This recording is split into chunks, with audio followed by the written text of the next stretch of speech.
Press के मित्रों कह दिया, मगर ये मोदी जी के ज्यादा मित्र हैं।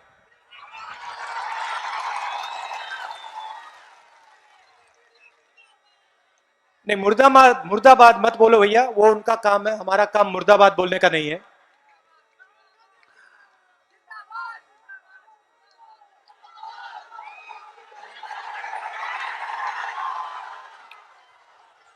छह साल हो गए। अच्छा, पहले आप एक बात समझिए, ये कभी कोई मोदी जी की बात करता है, कोई नीतीश जी की बात करता है। सच्चाई यह है कि मोदी जी और नीतीश जी एक ही चीज है, क्योंकि नीतीश जी नरेंद्र मोदी जी की मदद करते हैं और नरेंद्र मोदी नीतीश जी को चीफ मिनिस्टर बनाते हैं। तो गलतफहमी नहीं होनी चाहिए, ये दो अलग नहीं है, ये एक ही चीज है।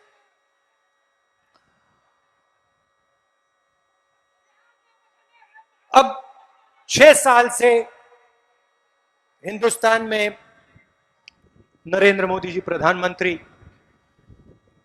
और कुछ सालों से नीतीश जी बिहार के चीफ मिनिस्टर। आपने वोट दिया था नीतीश जी को, जब आपने वोट दिया था आपने गठबंधन को वोट दिया था, आपने बीजेपी को वोट नहीं दिया था। मगर नीतीश जी ने धोखा दिया और जैसे अभी कहा, आपके पेट में छुरा मारा।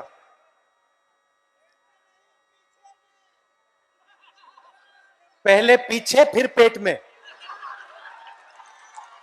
2-3 बार। अच्छा, वो भैया नीतीश जी ने पहली बार छुरा नहीं मारा, बहुत बार मारा है वो अलग बात है।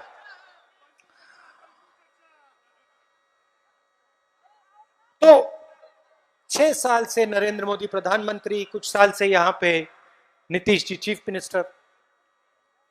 पिछली बार आए थे, वायदे किए थे 2 करोड़ युवाओं को नरेंद्र मोदी रोजगार देगा। नीतीश जी ने कहा बिहार को बदल दूंगा, बिहार को बदल दूंगा, सड़कें आ जाएंगी, किसानों को सही दाम मिलेगा, बाढ़ की जो समस्या है वो ठीक हो जाएगी। ये भाषण चलते रहते हैं, सच्चाई दूसरी है।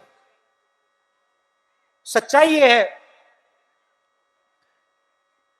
कि नरेंद्र मोदी और नीतीश जी गरीबों के लिए काम नहीं करते हैं, ये आपको समझना पड़ेगा। मैंने कहा, शुरुआत में मैंने कहा, मजाक किया, मगर मैंने कहा ये जो प्रेस वाले हैं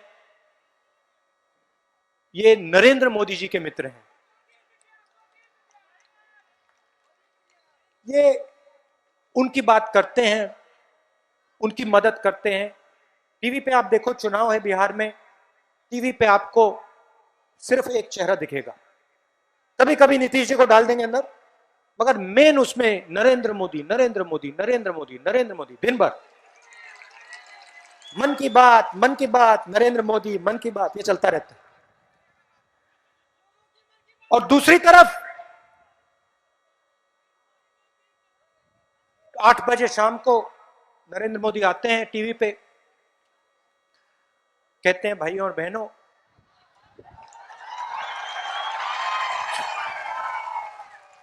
बहनों, काले धन के खिलाफ लड़ाई है, काले धन के खिलाफ लड़ाई है, 500 रुपए और 1000 रुपए का नोट मैं रद्द कर रहा हूं। बर्बाद कर दिया हम लोग को, यह आपने बिल्कुल सही बात बोली, उन लोगों को नहीं, हम लोगों को। मतलब जो हिंदुस्तान के अरबपति हैं, 2-3 अरबपति, उनको बर्बाद नहीं किया, मगर जो किसान है, मजदूर है, छोटा दुकानदार है, युवा है, उनको बर्बाद किया। और उन्हीं को नरेंद्र मोदी ने लाइन में खड़ा किया था बैंक के सामने, याद होगा आपको। अच्छा बताओ, भूल गए क्या? मतलब घंटों खड़े रहे, बारिश में खड़े रहे, धूप में खड़े रहे, भूल गए? खड़ा किया, आपके जेब में से पैसा निकाला, निकाला था ना? कितना पैसा डाला आपने बैंक में? हाँ हाँ, आपका पैसा आपके जेब में से निकाल के नरेंद्र मोदी ने बैंक में डाला, और बैंक से नरेंद्र मोदी ने पैसा निकाल के उन्हीं अरबपतियों का कर्जा माफ कर दिया। और देश की जनता को कहते हैं काले धन के खिलाफ लड़ाई। काले धन के खिलाफ लड़ाई थी तो लाइन में आपने किसी काले धन वाले को देखा? उसमें अनिल अंबानी खड़ा था लाइन में, अदानी खड़ा था लाइन में ना। उसमें तो किसान थे, मजदूर थे, छोटे दुकानदार थे, माताएं बहनें थी। वो बड़े वाले अरबपति वो बैंक के पीछे वाले दरवाजे से गए, पूरा का पूरा उन्होंने अपना जो करना था कर दिया, काला धन सफेद कर दिया। अब कुछ ही दिन पहले कोरोना आता है, कोरोना आता है, फिर से 8 बजे टेलीविजन पे मोदी जी आ जाते हैं। पता नहीं 8 बजे क्यों हर बार, पता नहीं क्या हो जाता है। 8 बजे आते हैं और इस बार कहते हैं भाई और बहनों 22 दिन की लड़ाई है, 22 दिन में हिंदुस्तान कोरोना को हरा देगा। वारे 22 दिन में हरा देगा। उसके बाद कहते हैं हाँ भाई और बहनों 22 दिन में हराएंगे, एक काम करो थाली बजाओ।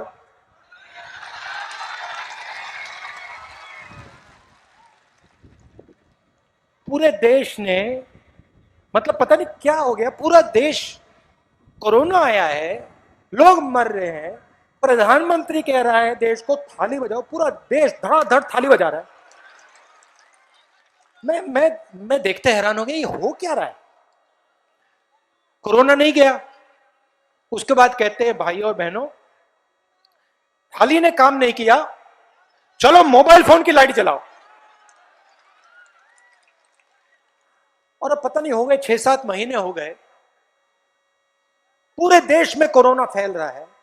मोदी जी कोरोना के बारे में एक शब्द नहीं बोलते। अब पहले कह रहे थे 22 दिन की लड़ाई है, अब कोरोना आगे पीछे दाएं बाएं सब जगह फैल रहा है, नरेंद्र मोदी चुप।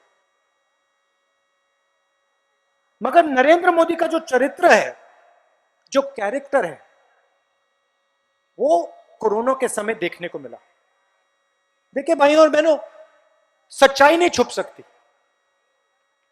दिन भर आप झूठ बोलो, 24 घंटा नरेंद्र मोदी झूठ बोले, मगर कहीं ना कहीं सच्चाई की झलक दिख जाती है। ये हर धर्म में लिखा है, हिंदू धर्म में लिखा है, इस्लाम में लिखा है, सिख धर्म में लिखा है, सब में लिखा है कि भैया अंत में सच्चाई दिख जाती है। अब देखिए मैं सच्चाई आपको बताता हूं आज, और कट्टर से कट्टर आरएसएस वाला, उसको भी ये सच्चाई माननी पड़ेगी, क्योंकि ये सच्चाई है। कोरोना आता है और प्रधानमंत्री 8 बजे रात को कहते हैं मैं लॉकडाउन कर रहा हूं। अब अगर हिंदुस्तान के प्रधानमंत्री के दिल में देश के लिए, गरीबों के लिए इतना भी प्यार होता तो नरेंद्र मोदी झटके से एकदम लॉकडाउन नहीं करता। क्यों नहीं करता? क्योंकि देश का प्रधानमंत्री जानता है कि इस देश में करोड़ों मजदूर, लाखों नहीं करोड़ों मजदूर एक दिन की दिहाड़ी पर जीते हैं। और अगर आपने बिना नोटिस दिए,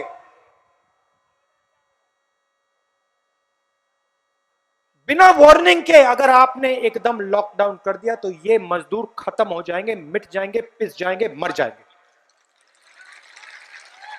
और ये सच्चाई है। प्रधानमंत्री ने 1 मिनट नहीं सोचा कि ये जो बिहार से लोग, कोई पंजाब में है, कोई असम में है, कर्नाटक में है, दिल्ली में है, अगर लॉकडाउन होगा तो इनका क्या होगा।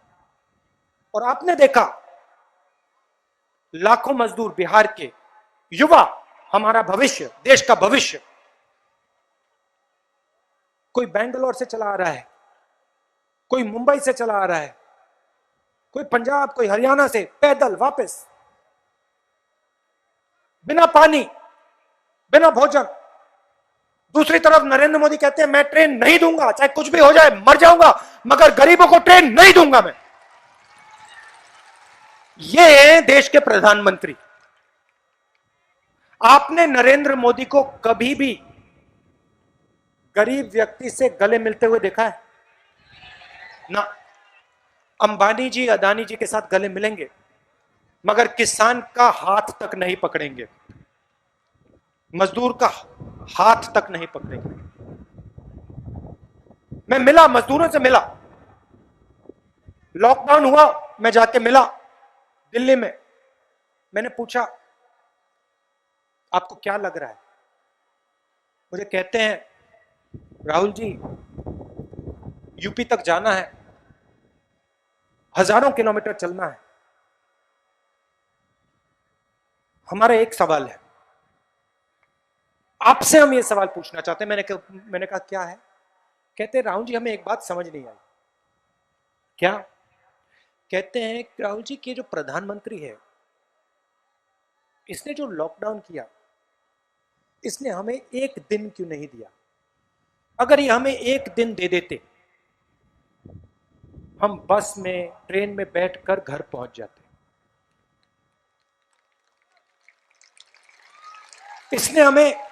इसने हमें एक दिन छोड़िए, इसने हमें 5 मिनट क्यों नहीं दिए? मजदूर पंजाब से चले आ रहे थे, जिनसे मैंने बात की, उत्तर प्रदेश के थे। उन्होंने कहा कि जो भी हमारा था हमने पंजाब में छोड़ दिया, जो बर्तन थे, जो भी हमारे पास था, हमने पंजाब में छोड़ना पड़ा। उठा के हम बिहार नहीं, उठा के हम उत्तर प्रदेश जा रहे थे, उठा के हम उत्तर प्रदेश नहीं ले पाए, तो जो भी हमारा था हमने वहां छोड़ दिया। इस प्रधानमंत्री ने हमें एक दिन क्यों नहीं दिया? तो ऐसे व्यक्ति के दिल में गरीबों के लिए कोई जगह नहीं, किसानों के लिए, मजदूरों के लिए कोई जगह नहीं, और ये आपके लिए कुछ नहीं कर सकता, नहीं करेगा।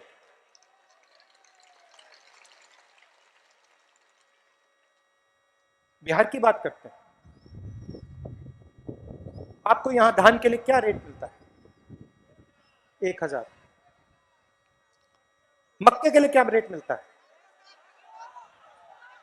ठीक है। आपका जो धान है, आपका खून पसीने का जो धान है, जो मक्का है, वो बिचौले जाके पंजाब में बेचते हैं, हरियाणा में बेचते हैं। सही बात है। तो आपका जो पैसा है आपको नहीं मिलता, बिहार के किसान को नहीं मिलता, आपका पैसा बिचौलियों को मिलता है, और पंजाब में आपका धान और मक्का जाके बिकता है। छत्तीसगढ़ में चुनाव था,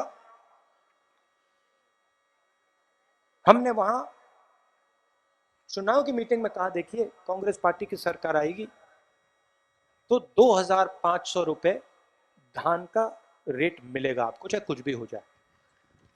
अब आप में से कोई भी कभी छत्तीसगढ़ जाए और वहां किसी भी किसान से पूछ लीजिए क्या रेट मिलता है, वो आपको बता देगा 2500 रुपए मिलता है। क्यों? हमने ये किसानों को ये रेट क्यों देते हैं हम छत्तीसगढ़? आप ये मत सोचो कि सिर्फ किसान की मदद कर रहे हैं। जब हम किसान को 2500 रुपए देते हैं तो किसान उस पैसे से कुछ ना कुछ खरीदता है, कोई शर्ट खरीदता है, कोई पैंट खरीदता है, कोई जूता खरीदता है, कोई साबुन खरीदता है। जब किसान माल खरीदते हैं तो लोगों को माल बनाना पड़ता है। जब माल बनाना पड़ता है तो फैक्ट्रियां चालू होती हैं, शुरू होती हैं, लगती हैं। छत्तीसगढ़ में कोई आर्थिक समस्या नहीं, क्योंकि हमने किसानों को पैसा दिया, किसानों ने माल खरीदा, जब उन्होंने माल खरीदा, फैक्ट्रियां लगी, फैक्ट्रियों ने माल बनाया, और फिर पूरी साइकिल चली। यहां पे मुश्किल क्या है? यहां पे किसान को, मजदूर को पैसा ही नहीं देते, आपका पैसा छीन कर कहीं और चला जाता है। अगर गांव में कुछ कुछ खरीदेगा नहीं तो फैक्ट्रियां कहां से लगेंगी? किस चीज के लिए लगेंगी? हाँ, पकौड़े बनाने का।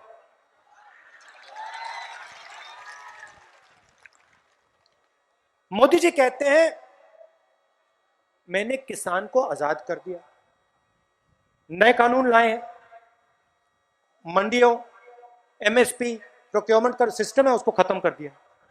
कहते हैं मैंने किसानों को आजाद कर दिया।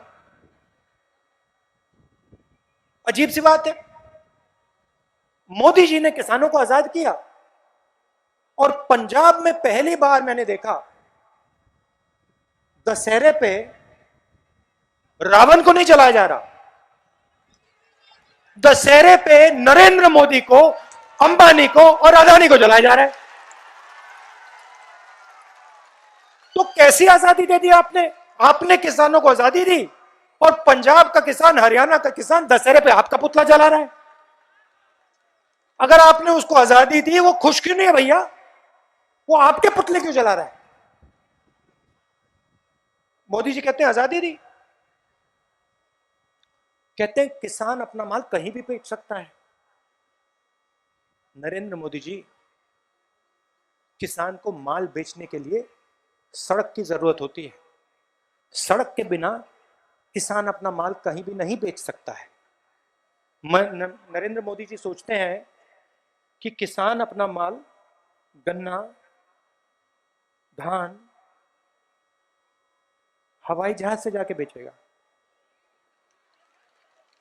अच्छा ठीक है, अगर वो सोच थी तो यहां फोर्ब्सगंज में एयरपोर्ट लगा देते, मगर नहीं, 4 बार आएंगे, कहेंगे कि मैं एयरपोर्ट लगाऊंगा, नहीं लगा। तो जहां भी जाते हैं कोई ना कोई झूठ बोल जाते हैं, नफरत फैला देते हैं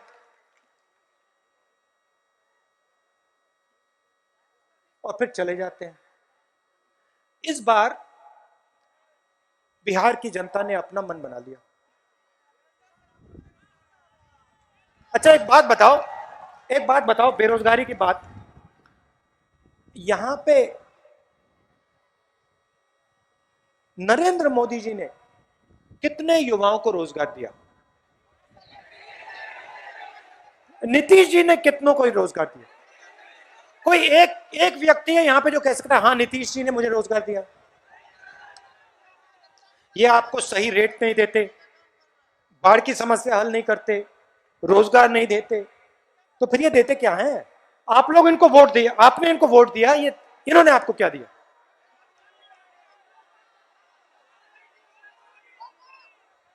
बेरोजगारी। अच्छा पिछली बार चुनाव में नीतीश जी कहते थे मैं बिहार को बदलूंगा, रोजगार दूंगा।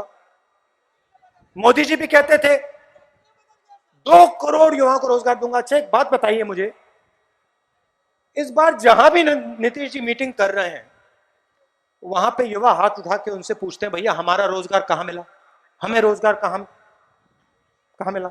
और नीतीश जी उनको धमकाते हैं, उनको पिटवाते हैं, उनसे कहते हैं तुम्हारी वोट की मुझे कोई जरूरत नहीं।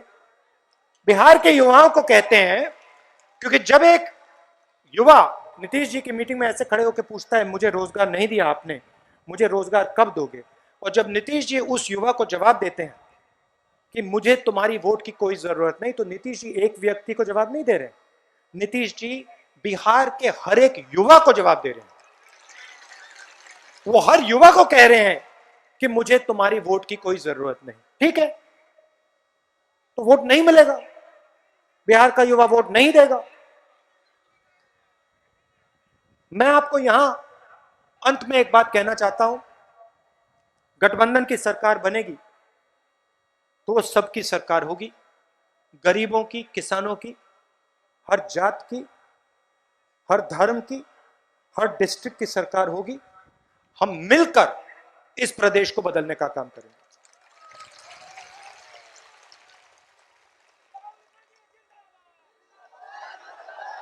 तो हम एक साथ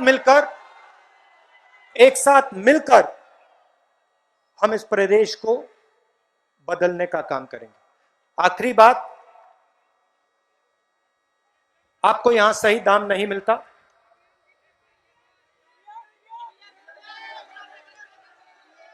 ईवीएम, उसका नाम ईवीएम नहीं है, उसका नाम एमवीएम है, मतलब मोदी वोटिंग मशीन। वो ई ऐसे ही लिखा हुआ है उसमें, वो एमवीएम है, मोदी वोटिंग मशीन। मगर इस बार बिहार में युवाओं में गुस्सा है, युवाओं के दिल में गुस्सा है। तो चाहे वो ईवीएम हो, चाहे वो एमवीएम हो, गठबंधन जीतने जा रहा है।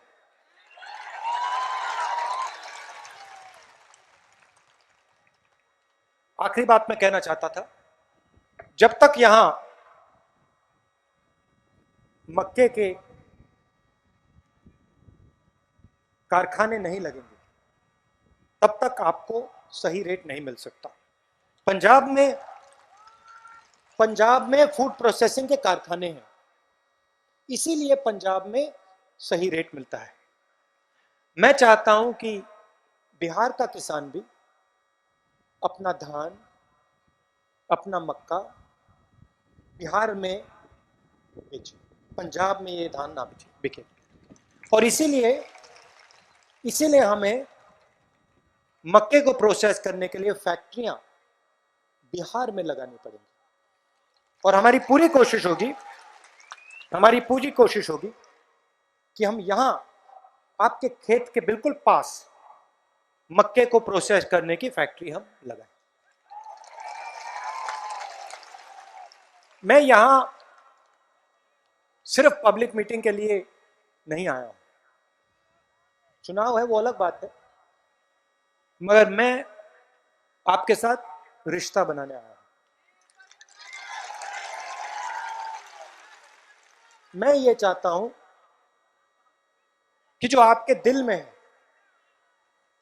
जो आप चाहते हो, वो आप मुझे बता पाओ। मतलब एक दिन का रिश्ता नहीं, जिंदगी भर का रिश्ता होना चाहिए। और मैं आपको आश्वासन देना चाहता हूं, और यह आपने देखा होगा, चाहे एमवीएम हो, चाहे मोदी जी का मीडिया हो, मैं इन लोगों से नहीं डरता हूं।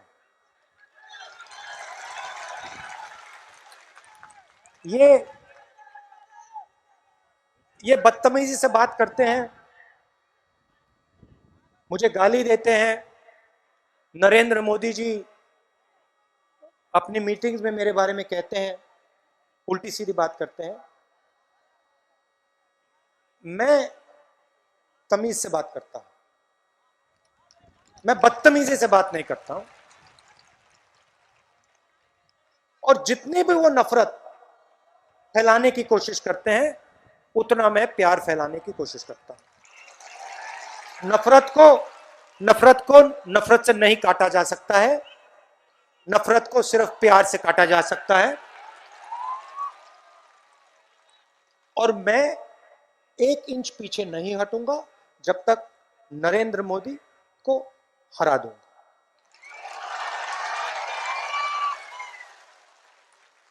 चाहे मीडिया हो, चाहे ये मोदी वोटिंग मशीन हो, जो भी हो, मुझे कोई फर्क नहीं पड़ता। सच्चाई सच्चाई होती है, न्याय न्याय होता है। और हम इस व्यक्ति के सामने विचारधारा की लड़ाई लड़ रहे हैं, उनकी सोच के खिलाफ हम लड़ रहे हैं, और हम उनकी सोच को हराएंगे। धन्यवाद।